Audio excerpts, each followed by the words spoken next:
Hello, a very warm welcome to you. How necessary is the suffering in training, conditioning? And more importantly, shouldn't a horse consent to necessary suffering?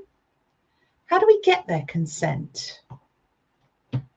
Given the changes that the FEI are making in the light of the recent sport horse abuse scandals surrounding the Paris Olympics, I want to go through some practical tips that will help you feel more confident about applying your training methods ethically by maintaining your horse's consent for training and conditioning and helping prevent unnecessary suffering. When I'm treating a horse, I get a dialogue going. And if the horse reacts, I will back off and work on another area, perhaps. I'll do something enjoyable. I'll return to the problem area with less pressure, both mental and physical. And I don't just apply my treatments and insist that the horse receives them. I get their consent by communicating with them, by showing them that I have acknowledged their discomfort and have modified my approach, my technique, as a result of listening to their input. And they soon pick up on that. The horse is then far less likely to object and much more likely to comply, and much more likely to relax and not be tense. I show them that a treatment has more pleasurable aspects than unpleasurable, so they will tolerate the unpleasurable to get the pleasurable treat. And that's how to build up a bond with them. That's what the partnership is all about. You're requesting participation from. Then I'll continue to target the problem area with exercise, which may be distracting for them. You can achieve the same result in different ways. So I get the job done with the horse's consent, and the horse is much happier having consented than having fought with me. So applying this to exercise, get creative, listen to your horse, seek the issues, learn to observe when approaching with the saddle. Do they move away or towards you? Do they instantly shut down? Do they get mildly stressed? Bear in mind that if a horse has not been in pain before, perhaps they're new to training and they have no experience of being pushed to their comfort limits, don't be surprised if they react to that new experience. They're not being naughty. Consider that they might just be afraid because of the new sensation of pain and discomfort. And this may be why some horses are unpredictable while they're being trained and why they may be overreactive. Human athletes can choose whether or not they participate and compete in sport. Animals, and to some extent children, cannot. But let's deal with the horses first. The horse, being a horse and evolved to run in a herd, won't just pull up and say, well, that's enough for today. I'm going to get a hot bath and relax my muscles. But a human athlete can. Let's talk a little about learned helplessness. It's a condition which has scientific evidence, and with animals, that if the animal lacks the power or the opportunity to control aversive discomfort, or if they're uncomfortable, repeatedly uncomfortable, they will stop trying. They will close down. And there's a very distinctive look about those animals, those horses, which have closed down. It's as if they're demonstrating that they have a life that's just not worth living. And that's not the way to get training progression from a horse. They must be motivated to want to try. And if they're consistently punished for trying, there'll come a point where they just won't try. And once they become shut down, in my experience, you have to change the activity. They cannot go back to the activity that shut them down. So, for example, I've come across many horses who become untrainable, but once they switch activities, sour horses so often come to life. So that's something of the psychology of muscle conditioning. If you've engaged in muscle conditioning for development of fitness, it's uncomfortable, and delayed onset of muscle soreness, or DOMS for short, can be very painful. Stretching can be painful. And think about the first time you go to the gym for a fitness session, or perhaps you've even spent too much time gardening or enjoying a new strenuous activity for the first time. You may develop stiffness and muscle soreness, which can last for several days and not be apparent on the day following the overexertion until the second day. And what about those who do resist when they could well have delayed onset of muscle soreness? And the riders haven't considered that, so continue to push. And when we have DOMS, we take time off. Horses are not typically allowed time off to recover from any potential muscle soreness. Don't you think we owe them some time out in a paddock to roll and gently amble around to recover from their exercise session? So giving them that is one way of rewarding them for working after exertion. And also consider that athletes don't live in their bathrooms. Now consider the horse in physical conditioning training. So a stable to a horse may feel quite similar. When they're first backed, has their groundwork prepared them for sufficient strength to carry a rider? Are they prepared for the loading demands of postural sway as they rebalance to carry that rider? Later in the training, we challenge them further. We monitor their breathing rate as evidence that they have been physically challenged.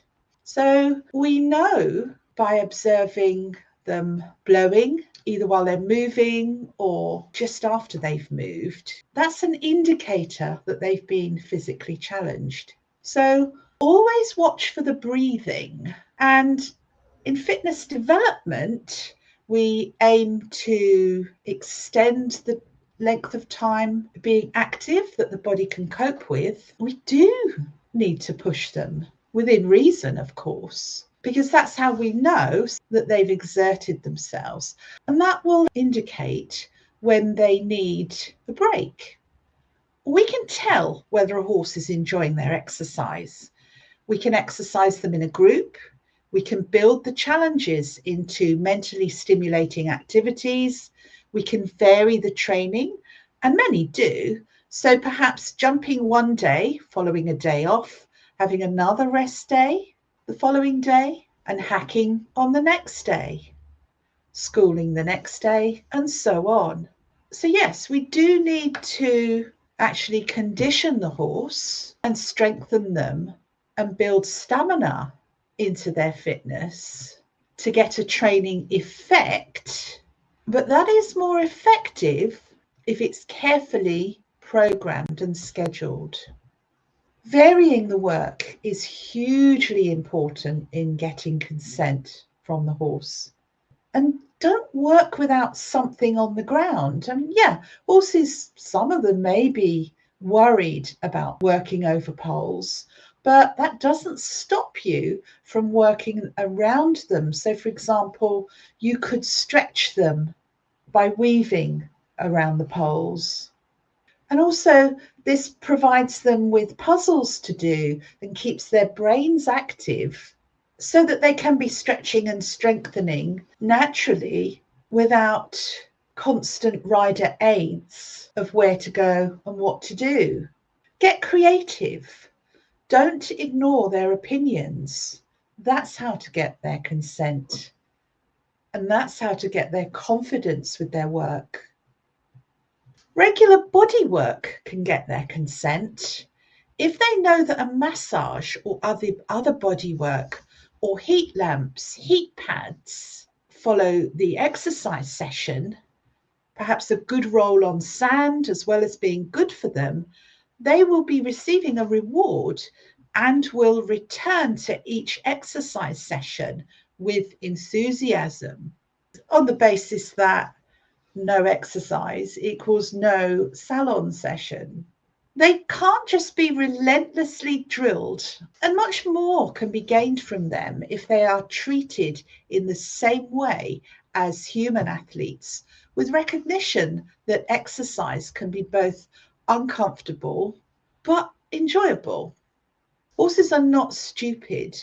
I've even known horses that are turned out next to schooling arenas who watch and learn. I used to have my horses' stables in front of a sand arena, and they could watch while the other horses were being trained. And I'm positive that it made a big difference, because the stabled horse in training could see the activity, could see there was no problem with it, could see the other horse working confidently. They would come out and do exactly the same, so that that particular horse who observed the training was very easy to train. So make it easy on yourself. In rehab, I advocate exercise on alternate days so that the horse has rest days in between exercise days and will return to exercise somewhat looking forward to the activity because it hasn't been a daily grind.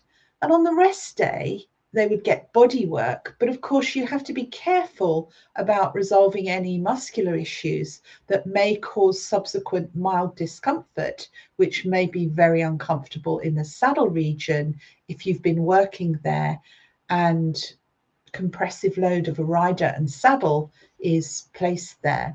And this makes a case for saddle pads so that you can provide additional comfort.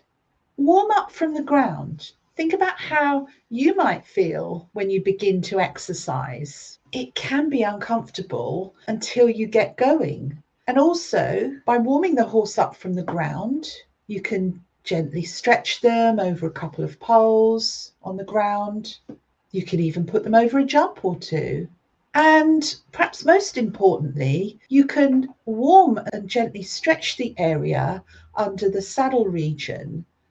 And the other benefit is that you yourself will be warming up as you work the horse on the ground. Before I finish, I said I'd mention children in sport.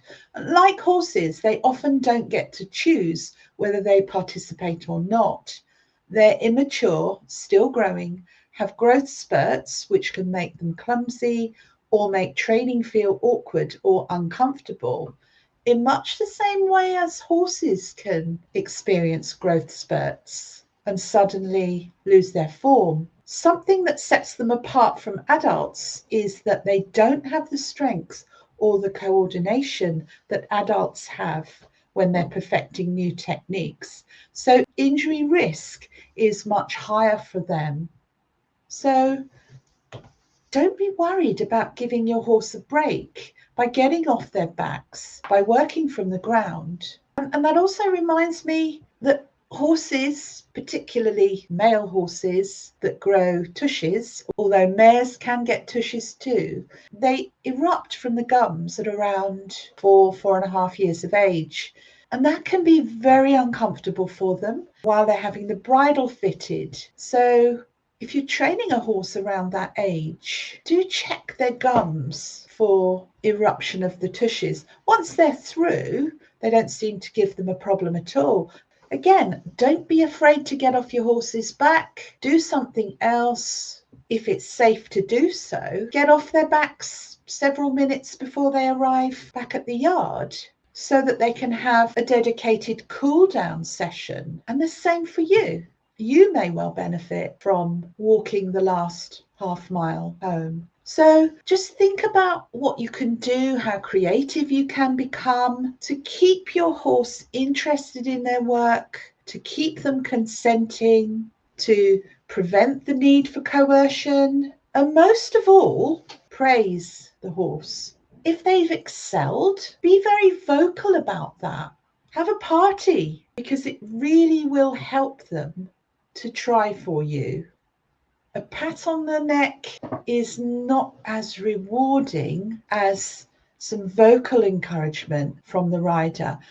In the next video, I will go through the recent changes to the rules that the FEI have made to address dressage sport horse abuse. Thank you for watching, commenting, subscribing,